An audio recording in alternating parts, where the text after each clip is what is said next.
انداز دیکھیے، ارشاد فرمایا والعصر، رب فرماتا ہے مجھے زمانے کی قسم ہو۔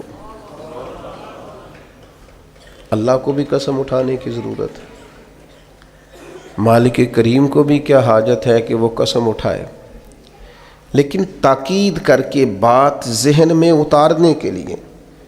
انسان کا مزاج ہوتا ہے نا، جس بات پہ قسم اٹھائی جائے اس کو انسان سمجھتا ہے زیادہ پکی ہے، تو طبع انسانی کے مطابق بات کی۔ فرمایا والعصر، زمانے کی قسم ہو۔ انسان کو پیدا کرنے والا رب قسم اٹھا کے انسان کی ایک بات کرتا ہے، والعصر، مجھے قسم ہو زمانے کی، ان الانسان لفی خسر۔ انسان کو پیدا کرنے والا رب فرماتا ہے بے شک انسان خسارے میں، گھاٹے میں، نقصان میں۔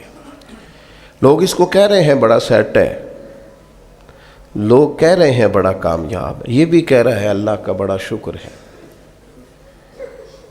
لیکن پیدا کرنے والا رب، انسان کو بنانے والا، اس کو جاننے والا رب فرماتا ہے مجھے زمانے کی قسم ہو یہ نقصان میں ہے۔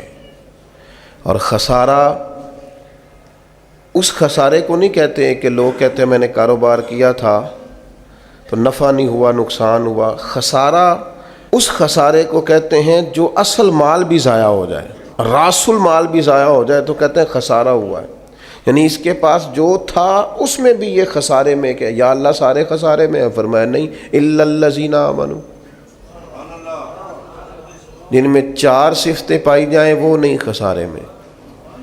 ان میں پہلی صفت یہ ہے کہ الا الذین آمنوا، بے شک وہ لوگ جو ایمان لائے، مگر وہ لوگ جو ایمان لے آئے، جن کا ایمان مضبوط ہو، جن کا عقیدہ ہو کہ اللہ ہمارا رب ہے، وہی پیدا کرنے والا ہے، وہی رزق دینے والا ہے، اسی کی تقدیر کا غلبہ ہے، رب کریم ذرے ذرے کو جانتا ہے، اللہ تعالیٰ نے جس حال میں رکھا ہے یہی حال میرے لیے بہتر ہے۔ انسان محنت پوری کرے، نتیجہ اپنے رب پہ چھوڑ دے، اسباب سارے جمع کرے، بھروسہ اپنے اللہ تعالیٰ پہ کرے، عقائد کے لحاظ سے پختہ ہو، اور پھر اس کا عقیدہ ہو کہ بعد از خدا بزرگ تو ہی قصہ مختصر۔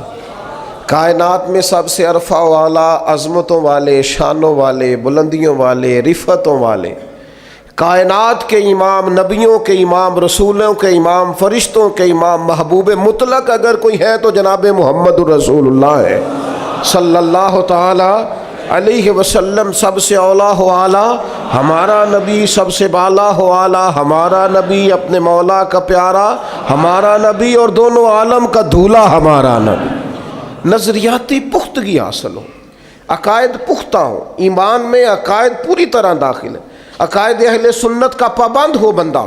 پھر ایک اور بنیادی عقیدہ ہے، اسی ضمن میں سارے عقائد آ جاتے ہیں، فرشتوں پر بھی ایمان ہو، اللہ کے تمام انبیاء پر ایمان ہو، اچھی بری تقدیر پر ایمان ہو، لیکن ایک بنیادی عقیدہ جس کو عقیدہ آخرت کہا جاتا ہے، اس پر انسان کا ایمان ہونا بڑا ہی ضروری ہے۔ اگر آخرت پر ایمان کمزور ہو جائے تو دنیا میں جتنے بھی عمل ہم کرتے ہیں یہ سارے کمزور ہو جائیں۔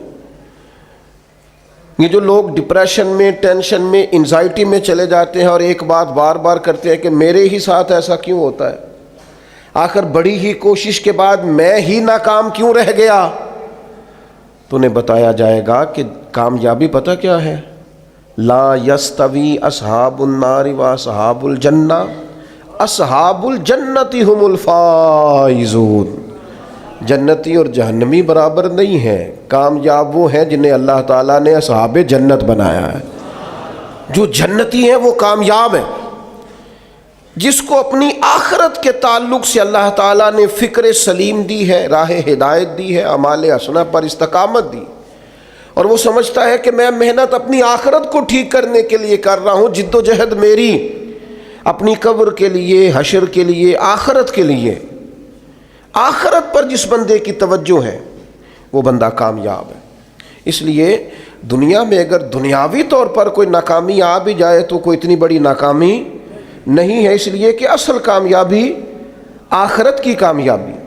تو عقائد مضبوط ہوں، اور پھر عقائد اہل سنت کی پابندی اس کے پاس موجود ہو، نہ رفض کی طرف اس کا رجحان ہو، نہ خارجیت کی طرف اس کا رجحان ہو، اس کے نظریات ستھرے ہوں، اجلے ہوں، خوبصورت ہوں، وہ رسول پاک کی ذات گرامی کی پوری غلامی کرنے والا وہ شخص، تو اس کے نظریات اعلیٰ ہوں۔ تو فرمایا کہ انسان خسارے میں ہے الا الذین آمنوا، مگر وہ لوگ جو ایمان لائے، وعملوا الصالحات، اور جنہوں نے نیک اعمال کیا۔ اور یہاں بات ختم نہیں ہوئی، دو صفتیں اور بھی پیدا کریں۔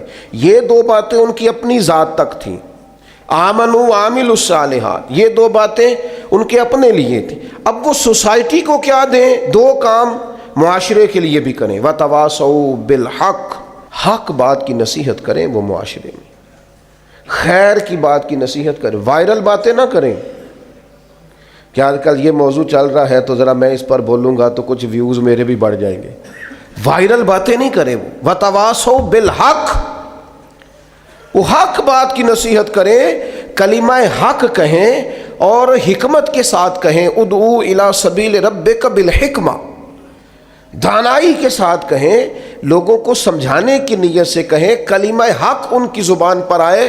اور میرے نبی پاک علیہ السلام نے فرمایا سب سے افضل جہاد ظالم بادشاہ کے سامنے کلمہ حق کہنا ہے۔ آپ حق کے ساتھ کھڑے ہوں، پھر آپ لوگوں کو امر بالمعروف کریں، پھر نہی عن المنکر کہیں، اور وہ بھی بندہ دیکھ کے نہیں۔ اگر امیر آدمی غلطی کر رہا ہے تو پھر آپ خاموش ہیں، اور کسی غریب کو کرتے دیکھ لیا ہے تو آپ نے دینی حکمت کو بھی پیش نظر نہیں رکھا اور اسے رسوائی کر دیا ہے، آپ نے اسے سخت ترین تکلیف سے گزار دیا ہے۔ حق بات کی نصیحت کریں، اور جو لوگ حق بات کہتے ہیں نا ان پر تکلیف بھی آتی ہے، تکلیف آتی ہی ہمیشہ حق کہنے والوں پر۔ تو چونکہ میدان لگایا ہے، اب حق میں نکلے ہو، اب تم نے سفر شروع کیا ہے تو بھائی پیروں پہ چھالے تو پڑیں گے، سفر کرو گے تو تھکاوٹ تو ہوگی، کوئی رستہ طے کرو گے تو گرد تو پڑے گی، اگر کسی سمت تیز دوڑو گے تو مخالف سمت سے ہوا تو تیز آئے گی۔ اب وہاں گھبرانا نہیں، کمزور نہیں پڑنا، تھکی باتیں نہیں کرنی۔